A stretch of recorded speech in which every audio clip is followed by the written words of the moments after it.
Hello, this is the Catholic State, where we talk about the Jewish question from a Catholic perspective.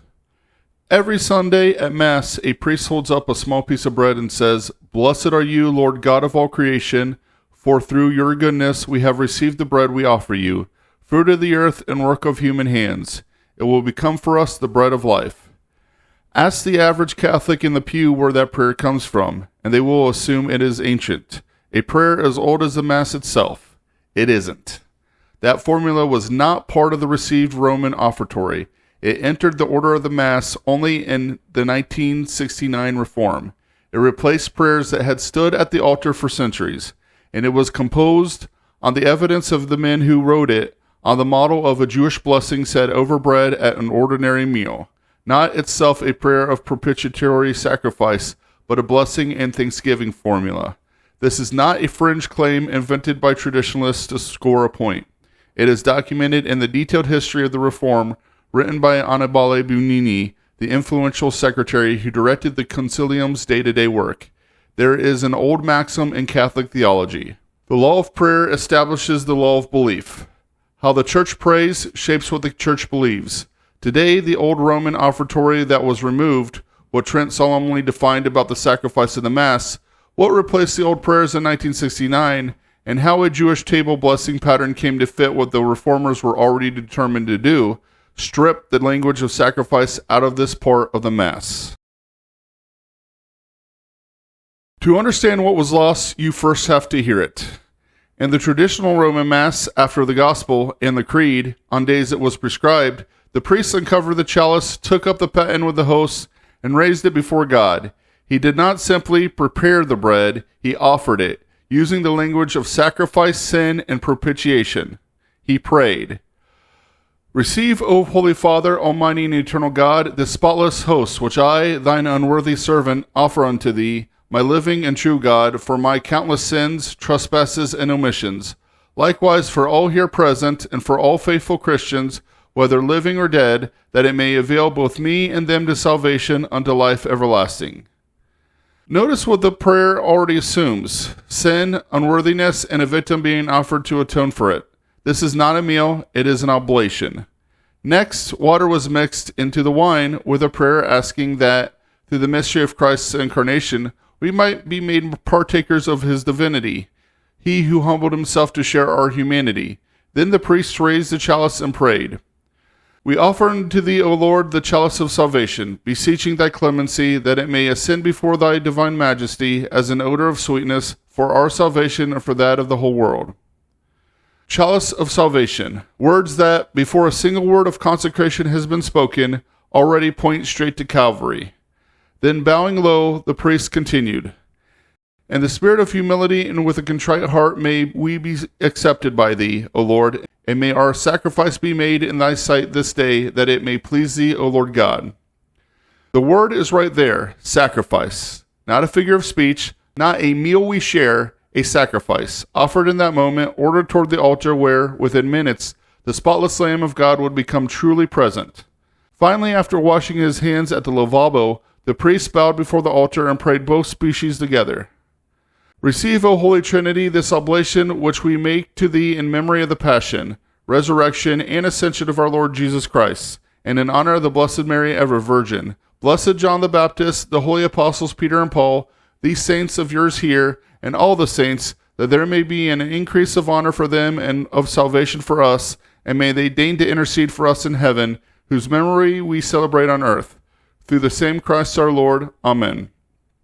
4 prayers. One theme running through every line. This is a sacrifice offered for sin in anticipation of the altar of the cross. That's what stood at this part of the Mass, and substantially this form, for centuries before 1969. This language was not incidental poetry. It was the Church's defense wall against the Protestant reformers who denied that the Mass is a true sacrifice at all. At the Council of Trent, in its 22nd session, the Church solemnly taught and bound Catholics to believe, "If anyone says that the sacrifice of the Mass is only a sacrifice of praise and of thanksgiving, or that it is the bare commemoration of the sacrifice consummated on the cross, but not a propitiatory sacrifice, let him be anathema." Read that anathema again. Trent did not just reject the idea that the Mass is a bare commemoration. It specifically condemned the claim that the Mass, taken as a whole, is merely a sacrifice of praise and of thanksgiving, as opposed to a true propitiatory sacrifice that atones for sin. Trent ties that teaching to a specific prophecy. Christ, the council says, instituted at the Last Supper a new Passover, himself, to be immolated under the visible signs of bread and wine, and this is indeed that clean oblation, which cannot be defiled by any unworthiness or malice of those that offer it, which the Lord foretold by Malachias was to be offered in every place, clean to his name, which was to be great amongst the Gentiles. For from the rising of the sun even to the going down, my name is great among the Gentiles.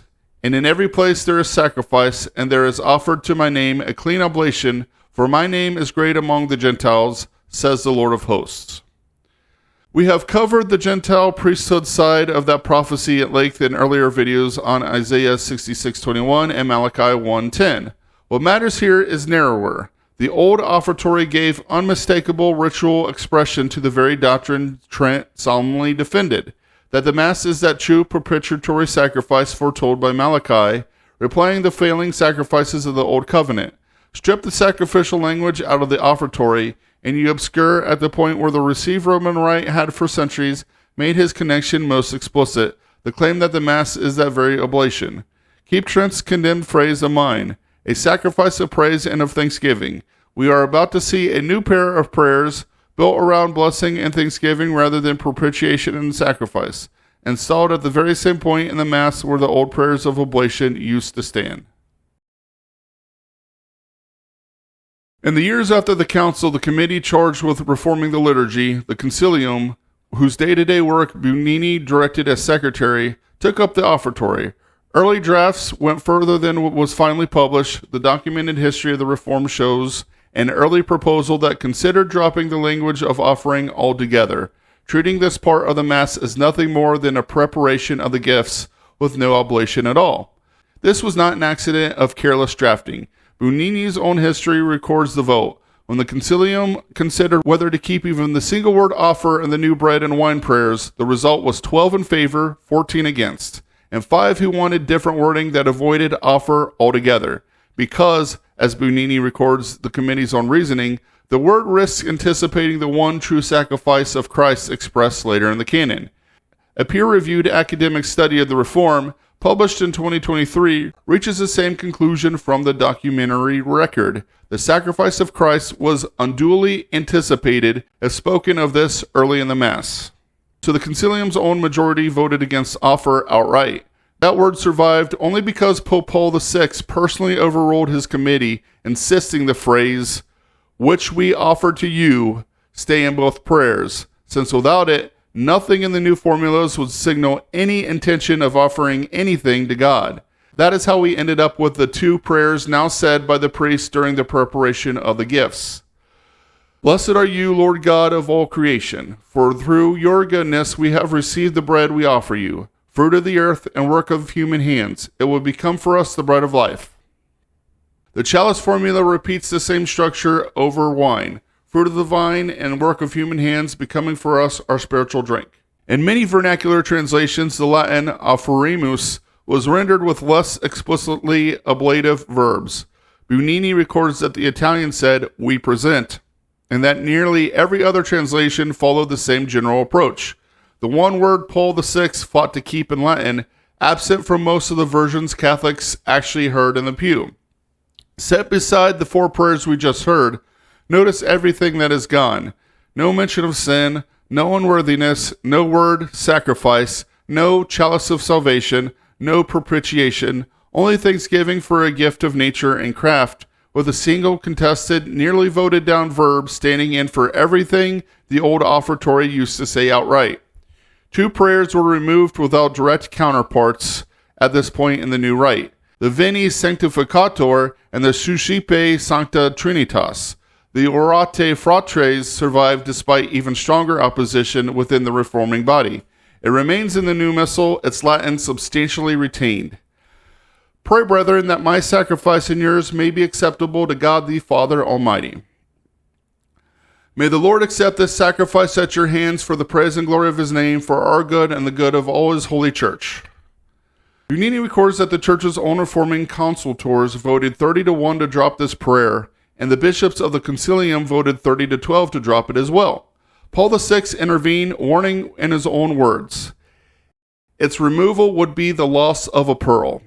These repeated votes show what the Consilium's prevailing majority wanted removed. What survived over their objection. Here's the detail most Catholics never hear. Those new prayers were not drawn from the Roman Offertory tradition at all. They are newly composed Catholic formulas built on the recognizable pattern of a Jewish blessing recited over bread at ordinary meals. The blessing called, in Hebrew, the Berakoth, part of the broader Berakoth, the traditional blessings of Jewish table prayer. In English, that Jewish blessing over bread reads, Blessed are you, Lord our God, King of the universe, who brings forth bread from the earth. Now listen again to the new offertory prayer of the Mass.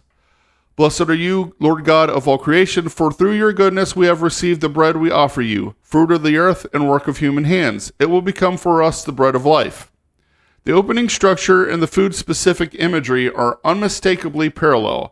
Bless God as King or Lord of the universe or of all creation, name the food, trace it back to the earth. That is the skeleton of the Jewish table blessing, substantially adapted with added Christian language throughout. Divine bounty, human labor, explicit offering, and the bread's Eucharistic destiny. This is not a hostile reading forced onto an innocent text. The Vatican's own Pontifical Committee for International Eucharistic Congresses says so plainly in a document preparing the Church for the 2012 Dublin Eucharistic Congress. The offering of bread and wine at this point in the Mass echoes the Jewish liturgy in its formula of blessing called Berakoth. That is about as close to an official acknowledgement as you will find. A point of precision because it makes the case stronger, not weaker. These food-specific conclusions, who brings forth bread from the earth for bread, who creates the fruit of the vine for wine, are prescribed in the Mishnah, the rabbinic law code compiled around the year 200 and carried forward from there into the Talmud. This is not some obscure corner of post-Christian Judaism the reformers stumbled onto. It is one of the oldest, most standard blessing formulas in the Jewish table prayer, a non-sacrificial form of prayer that suited the Consilium's own documented determination to avoid anticipatory sacrificial language at this point in the Mass. Such a prayer commits no one to the doctrine Trent anathematized anyone for denying, that the Mass is a true and propitiatory sacrifice, not merely, in Trent's own condemned words, a sacrifice of praise and of thanksgiving. Here is where the theology has to be stated plainly without softening it. The Berakoth prayers are a real and venerable part of the Jewish religious practice, and nothing here disputes that our Lord blessed and gave thanks over food at his own table, though the Gospels do not preserve the exact words he used, and the food-specific endings of this particular pattern are first attested in the Mishnah, compiled around the year 200. What is in question is whether a Jewish non-sacrificial style of table prayer belongs at the altar of the new and everlasting covenant, at the point where the received Roman Rite had, for centuries, anticipated the sacrifice of Calvary. Scripture is not silent on how the new covenant relates to the old in matters of worship. As we have covered in earlier videos on the Melchisedech shift, the apostle to the Hebrews tells us plainly what became of the older order of worship once Christ appeared as our great high priest. In saying anew, he has made the former old, and that which decays and grows old is near its end. The very epistle that tells us the first covenant's worship was made old is the same epistle that grounds the priesthood of Christ, not in Aaron, but in Melchisedech, the king priest who centuries before Sinai brought forth bread and wine to God Most High. And Melchisedech, the king of Salem, bringing forth bread and wine, for he was the priest of the Most High God, blessed him. The Church has always recognized in that gesture a prefiguration of her own Eucharistic offering. That is the true type of the Catholic offertory, not a blessing recited over an ordinary family meal, but a priest-king's action, prefiguring the unbloody sacrifice of the altar. The old Roman prayers we heard in part 1 stood in that line: oblation, propitiation, sacrifice. The new prayers stand in a different line. The line of thanksgiving said over an ordinary meal, a fine and pious act in its own place, but never claimed by the synagogue to be propitiatory, since Judaism, after the loss of its temple, has no altar of sacrifice left to offer on. This is the irony traditional Catholics ought to sit with. At the very moment the Consilium's own majority was voting to soften or remove the language that gave ritual expression to the doctrine Trent defined, sacrifice, propitiation, oblation for sin, it adopted a Jewish form of prayer whose non-propitiatory character fitted the Consilium's documented liturgical theory. That is not a continuation of the Roman Offertory. It is its replacement with something built on a different foundation. None of this accuses the Berakoth prayers themselves of having any fault. They were never intended to be a Christian sacrificial prayer, and it is no criticism of them to say they were poorly suited to become one. The fault, if there is one, lies with the churchmen who exchanged an unmistakably propitiatory and sacrificial formulary for principal prayers whose immediate content is blessing and thanksgiving. In summary, for centuries, the Roman Offertory offered God a spotless host and a chalice of salvation in a spirit of humility for sin and anticipation of the sacrifice on Calvary. Trent bound every Catholic to believe that the Mass is a true and propitiatory sacrifice and anathematized the claim that it is merely a sacrifice of praise and thanksgiving. In 1969, that offertory was removed and replaced with two prayers built on the Reformer's own record on the pattern of a Jewish blessing said over bread and wine at an ordinary meal, prevented from becoming almost entirely non-oblative at this point only because Paul VI twice rejected his own committee's more radical proposals. None of this touches the validity of the Novus Ordo Missae. It is a valid Mass and it is Catholic. The words of consecration stand, the Eucharistic prayers still speak of sacrifice, and the Church's teaching on the Mass has not changed. What has changed is how clearly the offertory itself proclaims that teaching. At the one moment in the Rite built for exactly that purpose, and the documented record shows that it was contested every step of the way, then weakened further in vernacular translations that rendered the Latin offerimus with far less ablative verbs. If this matters to you, if you want to hear the old words again, not as a museum piece, but as a living act of oblation for your sins and mine, seek out a priest who offers the usus antiquior, the traditional Latin Mass, the older form of the Roman Rite, and go ahead and hear it for yourself. Christ is King, now and forever. Please hit the like button. Please leave a comment, good or bad, below. Please subscribe if you haven't. Please share this video. Thank you all, and God bless, my friends.